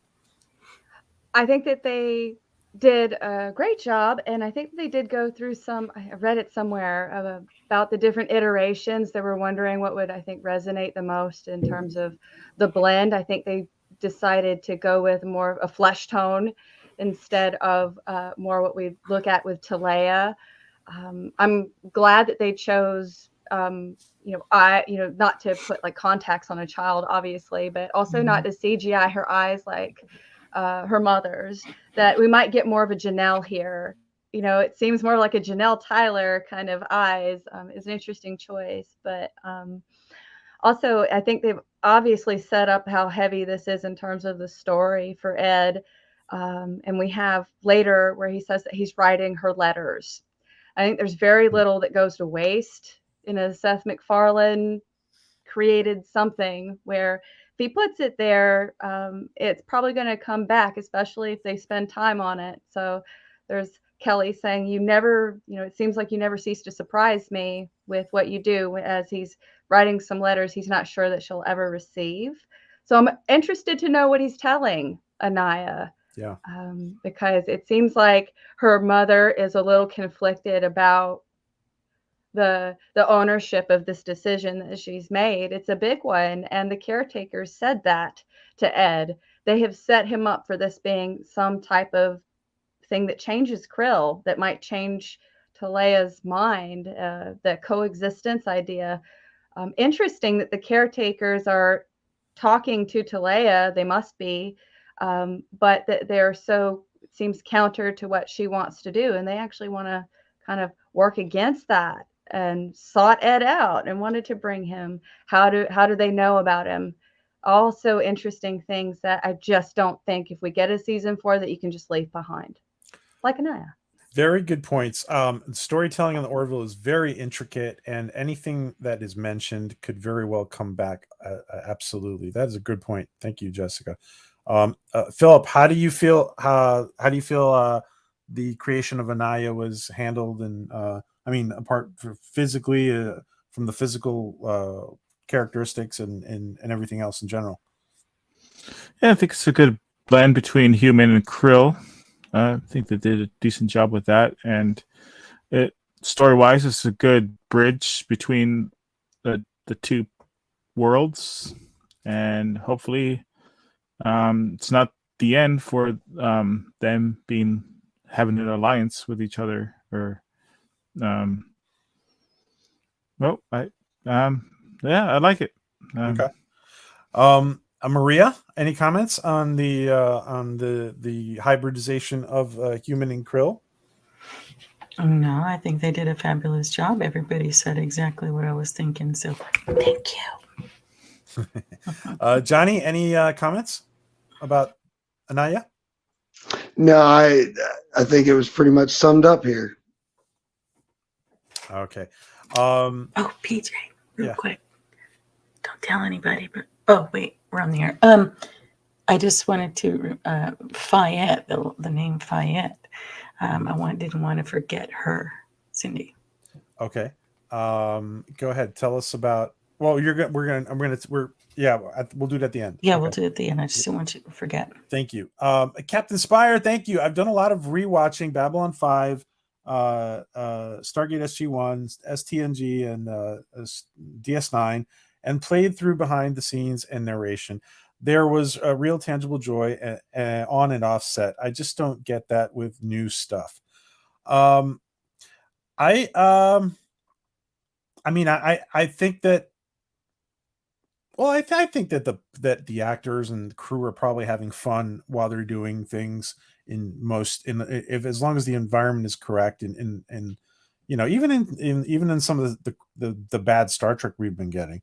I'm sure the crew and cast are enjoying themselves to some degree. But I know what you're saying, Cap. I know there's nostalgic aspect to your comment, and I agree. Any comments on Captain Spire? Thank you so much for this generous super chat, Captain Spire. Any comments on Captain Spire's comment, guys? I don't really have comments, but I do have to run. Oh, okay. So I just wanted to tell everybody thank you for having me. Johnny, thank you so much for. Is there anything you want to shout out? When do you want to tell us when you think that you're going to have that krill mask done? I mean, honestly, I'm hoping within 2 weeks, but since like the failure, I'm hoping to like put more detail into this one. I also didn't realize that the Ridgeon Bowl was going to pick up all that detail, and when I looked at the pieces that were broken and shattered in front of me, I was like, "Holy crap!" Like there's a lot more there. So I'm taking my time with this one. So I'm hoping like 2 or 3 weeks. 2 or 3 weeks, I should come back with something interesting to show you. Okay, awesome, dude. Well, thank you, Johnny, for hanging out. Johnny Reed, guys, thank you so much, and it's an honor to have you, my friend. Y'all have a great night. Thanks for having me. Take care. Thanks, Johnny. Have a good night. And we're gonna wrap up soon. We're gonna show a few more pictures of Philip as an actor. And let me just thank you, Captain Spire, again for this super chat. Thank you so much.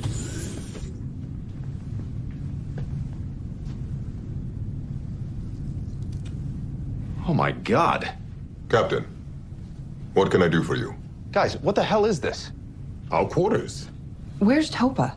He has not yet returned from school. Okay, look, I don't know what's going on here, but we are all going to sickbay right now. For what reason?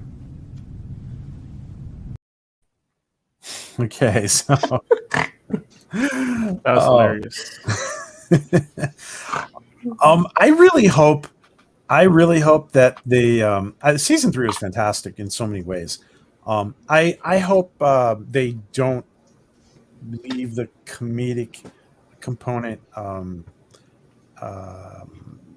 out too much in the future, because there are so many moments like that obviously we can revisit, but we need a lot of more new moments like that. I think even though Seth wants a more serious show, I think personally for me the comedic element makes everything more real, because I think life is comedic. I think there's laughter and jokes and comedy in life, and I think it makes it even more real. I don't think it's possible for Seth to leave behind the funny. I know he's got like really dark humor. It's impossible for him to tell a story without it. So I think, and also the stories are set up where it's rife for some misunderstandings in that way. You got too many different beings on one ship for it to not happen. Yeah. I think it's also an easier way for people to spoon down the truth, unfortunately, Yeah, and Lydia's right. Yes, and again, there are plenty of there are plenty of comedic moments. There are, so that's absolutely true. I'm glad they sold the ending. The last. I hesitate to call it the ending. The last episode of season 3. I'm glad they sold it with a comedic trailer. Thanks to Tom Costantino for like putting together those trailers, because we knew what we were in for, and we felt like, oh goodness, a relief, because there's a lot of heavy stuff that just happened. Yeah. Let me so I just want to before we wrap up, I want to show a couple more pictures of Philip. Philip, I'm just gonna put up your website, the gallery on your website. Is that okay? Sure. Yeah. So this is the gallery on Philip's website, his acting website. And by the way, I'm going to put in the link to this.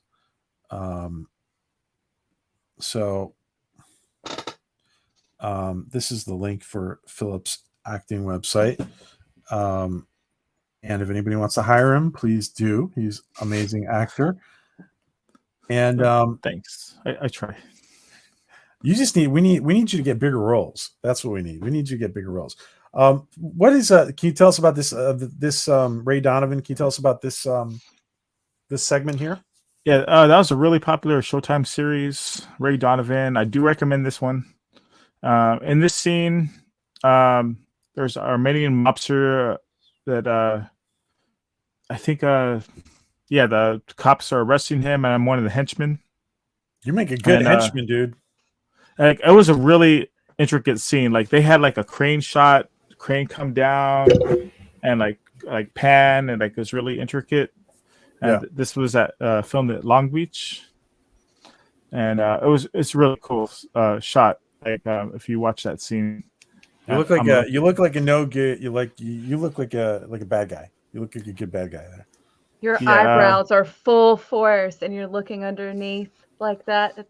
You really meld into that role. Yeah, I had to be on my knees for a few hours. That was kind of painful, but ouch. What about this one, Philip? Oh, that was fun. Brooklyn Nine-Nine. There's a scene where the actor who is played by Terry Crews. Yeah. Like it was like awkward like clapping, like they're announcing on the intercom like somebody's pregnant, and like they're cheering for it, and like he wanted them to like shut up and keep going. He said, "Oh, my girlfriend or wife, I forget who's married. My wife's pregnant too," and like the awkward, me included, we were like awkwardly clapping, like, "No, just let's go." It was funny. So yeah, I was awkwardly clapping. You've really gotten around to be blunt. I mean, you've been on so many different productions, man. Yeah, no, thanks. And this is Veep, right? Yeah. Yep. Julia Louis-Dreyfus, if that's how you pronounce her name. So you're a reporter at the White House? No, this was there was a scene where somebody's doing a campaign trail thing. It was like some lanky, tall guy with glasses. We were reporters asking him questions, and he was giving like really awkward, crazy answers, and that's why we're all stunned here. Like, what the hell? Okay, wow. The quizzical brow. And you always make a good cop. You always do good law enforcement, Phil. Mm-hmm. Good scowl. You look tough, man. Would you tell us about this role? So, a lot of the scenes I work on, it's like really quick shots. But for this, like I'm seeing for a good like few minutes because it's the elevator scene where we were in front of like the main actors. So the actors are talking trash about the DEA, like, and we just were in front of them, just taking it. And, these are those are the main actors in the back. Yeah. Oh, I see. So that was pretty fun. They were just talking trash about us, and for like a minute or two, and then we get off the elevator. Take out a chancla, man. So we were just like angrily getting off the elevator. Captain Marvel. Wow. Yeah, is this right here? What's her name? That's Captain Marvel. Yeah. That's Brie Larson. She passed by me in that scene, angrily looking at me as we cross paths. Angrily looking at you. Yep. Okay. She was looking for what were the bad guys called? Not Krill, but it was like something similar to that, right? I forgot what they're called. Okay. We'll call them Krill. Scroll, right? I think so. Yeah. And that's cool. I worked on that movie for like 5 or 6 days. This is a Whitney Houston movie on Lifetime, and I played MC Hammer chauffeur. Oh wow! Also, like backstage, I played like a random person too, but you don't really see me. But that was cool. It was my first time actually being in a limo. It was driving one. Oh yeah, I mean. Mira, una telenovela. Yeah, I guess it's a telenovela. It was a telenovela. Well, it wasn't actually a telenovela. It was a show called Telenovela, starring Eva Longoria. It was on NBC. And it was like a parody. Well, not really a parody. They didn't make fun of telenovelas, but like more like a homage to telenovelas. Mm-hmm. It was like a show within a show. Okay. And it was fun to work on. I worked on 3 or 4 episodes of that. I was like the stage manager within the show. And that was fun. That was fun. We should tell everybody and any producer or casting director that's watching that Philip habla muy bien el español, correct? No perfectamente, pero puedo hablar más o menos. Sí, you speak Spanish. He's like, Qué bueno. No, sí, entiendo, pero no lo hablo perfecto. Well, you speak. I am half Mexican, but half white. But because of my complexion, I mostly play Caucasian roles. Okay.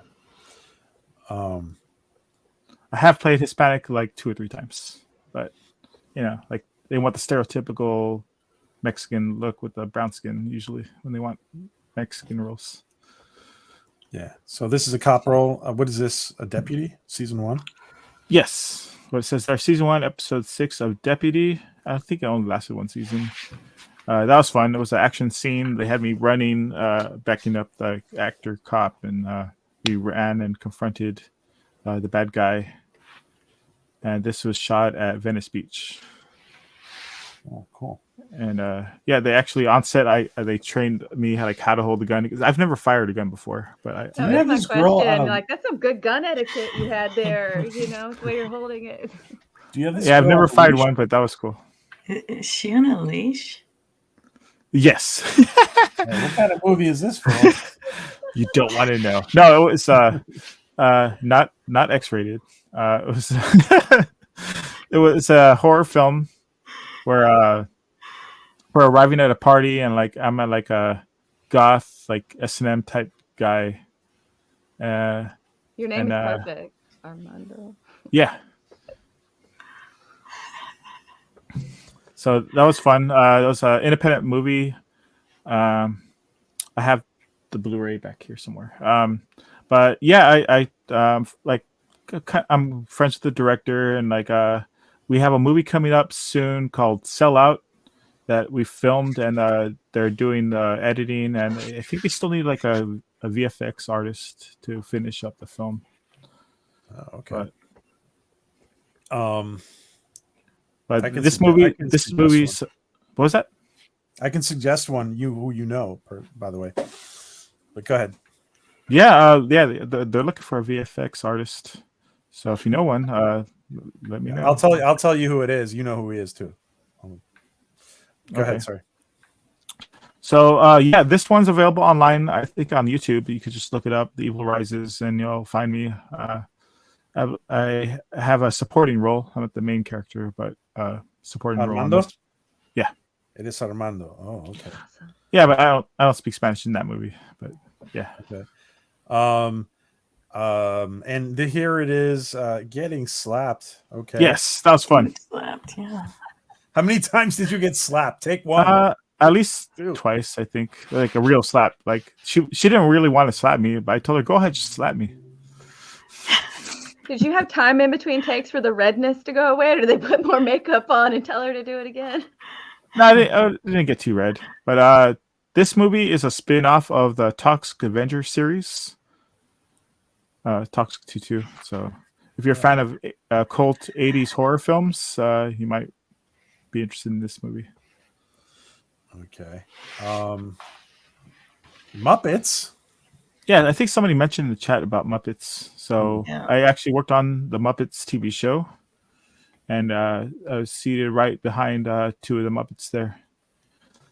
And so behind the scenes info is we are on bleachers, and the Muppeteers or puppeteers or whatever you want to call them, they were standing up under the bleachers with their hands up. Oh, interesting. So, these are the critic Muppets, if I remember right. They're kind of like the Siskel and Ebert and the opera box. So. Yeah, I think you're right. Oh my God, a baby duck. Jessica. Oh, Baby these duck? 2. Yeah. What's that? I couldn't hear her. I couldn't hear her. Oh no, that's all right.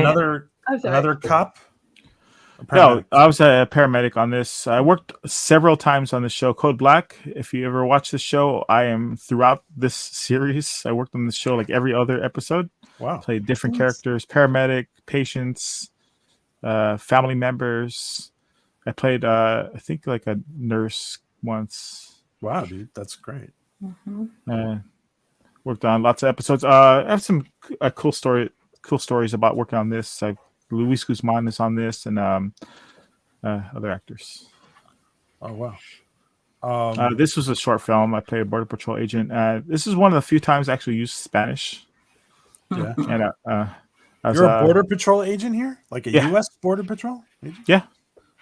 You look like you work with Castro. It's the aviators. It's just instant border patrol. So yeah, I was giving the immigrant a hard time. Meanie.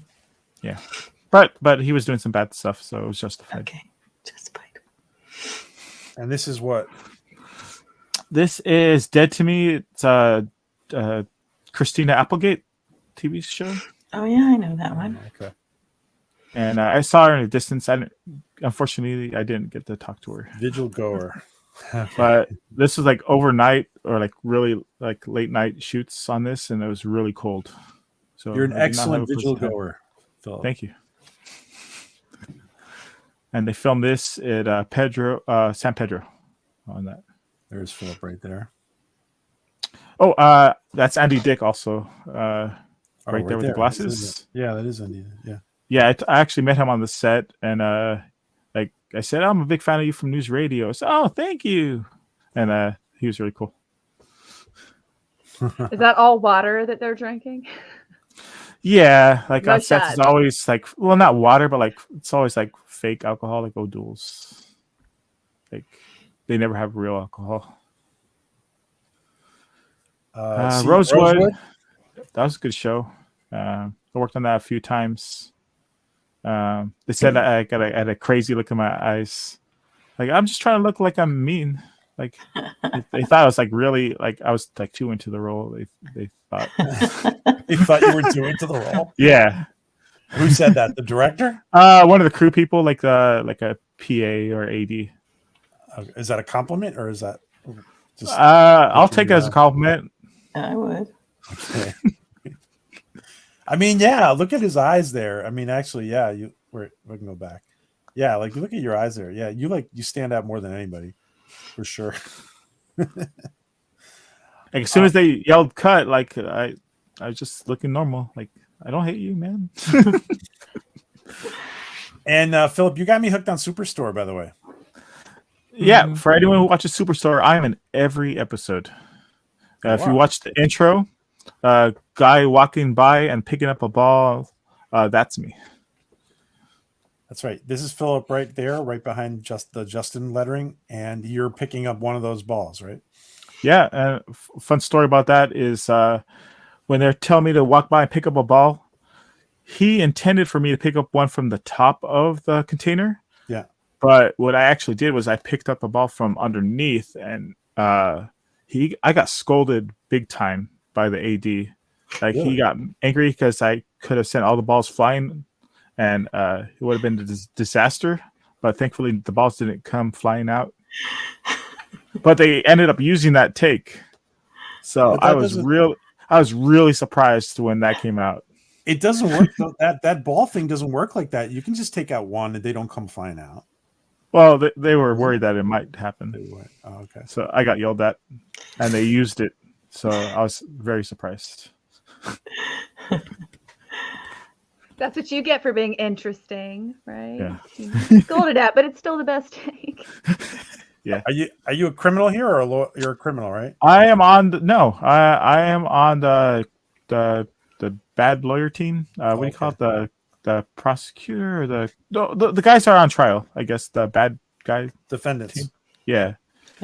Like I was one of the bad lawyers team. I see. And that was fun. Like I was one of the furniture movers in Veep. Like I guess the scene was like he lost all his money and they're repossessing his furniture. So I was one of the repossessors and helping move his furniture. And after they wrapped the scene, like I shook hands with him. I forgot the actor's name, but that was pretty cool. And this you are behind Val Kilmer. That's you right there. Right? Yeah, is that Val Kilmer? Yeah, it is. The Last Ship. I forget. Yeah, played a firefighter on that. And it was like real outfit, like it was heavy. I had to put on the tank. What do you call it? Like the oxygen An tank. oxygen- I think Yeah. those weigh like 40 Yeah. pounds sometimes. You know, like all the gear put together. I think they go through like trial for that. And Philip is TSA. Yeah. And we had a live audience for this. It was on Two Broke Girls. That's awesome. A live audience. That's great fun. It was this set was on the side, so we weren't like right in front of the live audience, but to the side of them. Wow. That's cool. And Street Survivors. So if you're a fan of Leonard Skinner. This is a good movie. I recommend it. Street Survivors, a true story of Leonard Skinner plane crash. I actually have a speaking part, quote unquote. When he bumps into me, I go, "Oh!" I didn't get paid anything. I didn't get paid any extra for that, but yeah, you can hear me say, "Oh." Oh wow. Okay. That's you. Yep. Shreya Compton. So just look out for a white guy in the crowd. That's me. Wow. Well, I don't want to keep you guys too much longer. Philip, this is a real treat to have you again. Oh, you're in this in Anchorman 2 as well. Bottom left. Yeah. Right there. That's you. Yeah. Got a Long highlight hair. reel here. Wow. That's the first background gig I did. This is 2013. Wow. They shot this in San Diego at SeaWorld. Wow. Well, listen, this is a real treat. Thank you, Philip, for popping in and hanging out with us. It's great. It's great. We're so happy that you were on the Orville again, and I'm sure you will be on again next time. Maybe he'll get a speaking role. Who knows? That would be nice. All right, guys. Well, I want to thank you for being here because I want to thank all of you. John, can you tell us what's coming up on John DeMarco channel? And Yeah, I appreciate it. As I mentioned before, usually on Saturday evenings on my channel, I do a Star Trek themed Jeopardy. We take contestants from the audience, do Star Trek trivia. So if everyone wants to test your knowledge against some other nerds, feel free to check it out.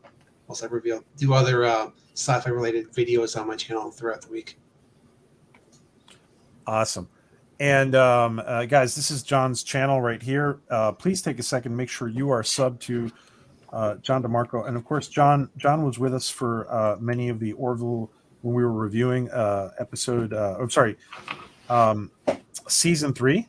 John was with us for a few panels and an excellent contributor. Thank you, John, so much for being here, man. Appreciate it. He's a good friend, and make sure you are subbed to John DeMarco, guys. Jessica, Faye, was an honor to have you here. You don't have a YouTube channel, or you're not, right? Correct? Nope, just a loudmouth on Twitter for the Orville. Okay. Well, it's an honor to have you here. You are always welcome back.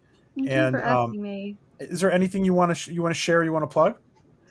Oh, just plugging Seth's stuff, right? If you haven't read the novella, there's a novella that he wrote. That's kind of a lost episode. Hope that maybe they do something with it.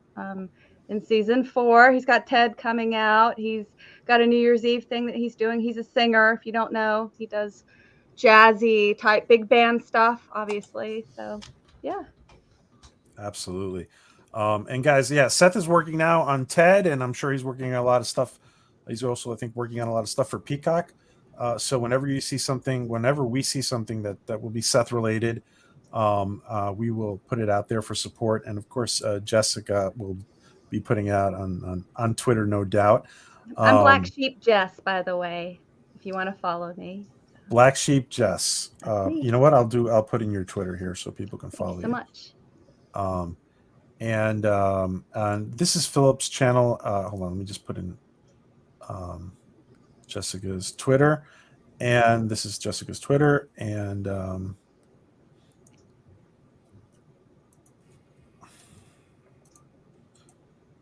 so that's Jessica's Twitter. Okay. make sure you are following her on Twitter, and you are up to date on everything Orville and Seth MacFarlane related. This is Philip Gaming's channel. Philip, do you want to tell us what you got coming up? Oh, I also put a link to my Twitter if you want to follow me as well. Oh, great. So what I have coming up, I mentioned the Sellout independent film that we're still in post-production on that. And I might be on Star Trek Picard. We'll see. Oh, he said it. He said it. Wow. We'll see. Season 3. Maybe. Dude, that's amazing, Philip. You're all over the place. Dude, next step is big speaking roles for you.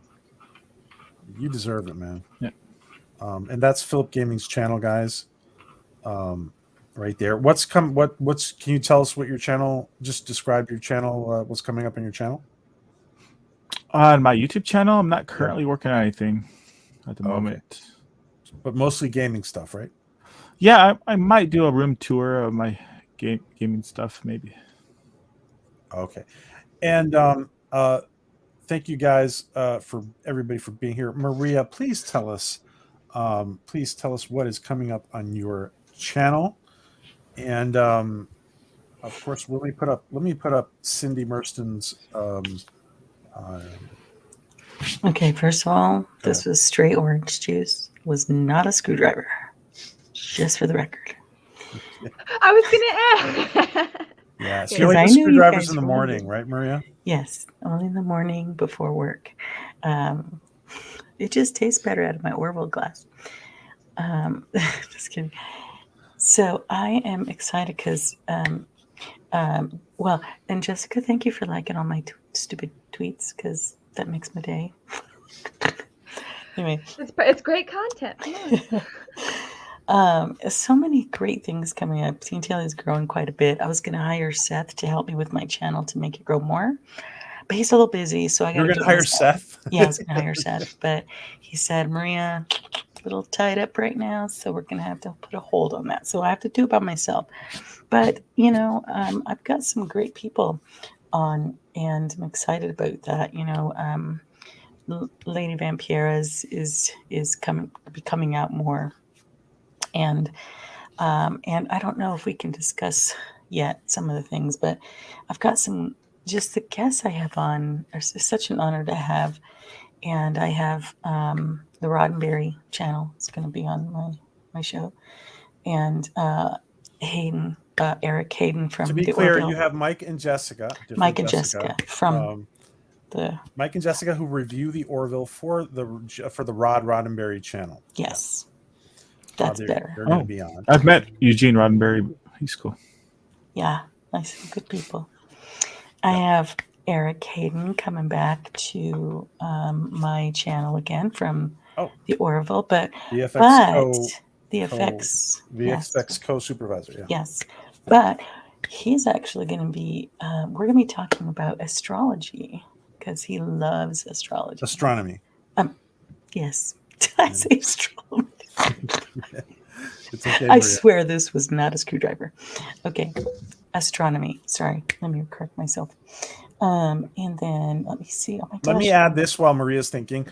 Cindy Merston Fayette, which is obviously Brandon Fayette's wife, who does the wine blog. This is her wine blog. I urge everybody to check it out. She's going to be doing wine recommendations for Winey Wednesdays for Maria.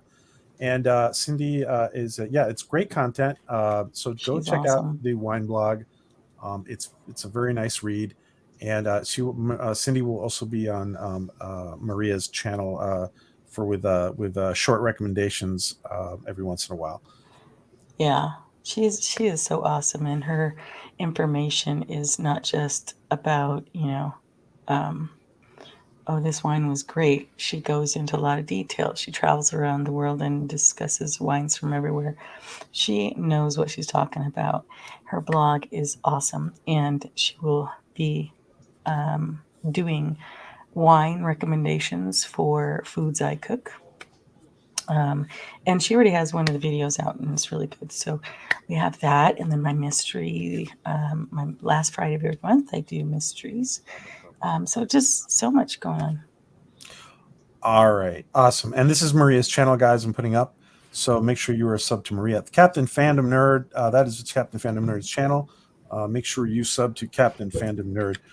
All right, guys. Well, thank you to everybody for joining us. Thank you to Johnny Reed for joining us before. I hope your mask comes out well. Philip may be a great consult for details about the mask, so keep that in mind, Johnny. And again, John DeMarco, thank you so much. It's an honor to have a true Orville YouTuber on here with us. Thank you, John. Thank you for your time, my friend. Thank you, PJ. Jessica, thank you so much. It's an honor to have you on for the first time. You are welcome back anytime, young lady. My pleasure. Thank you for inviting me.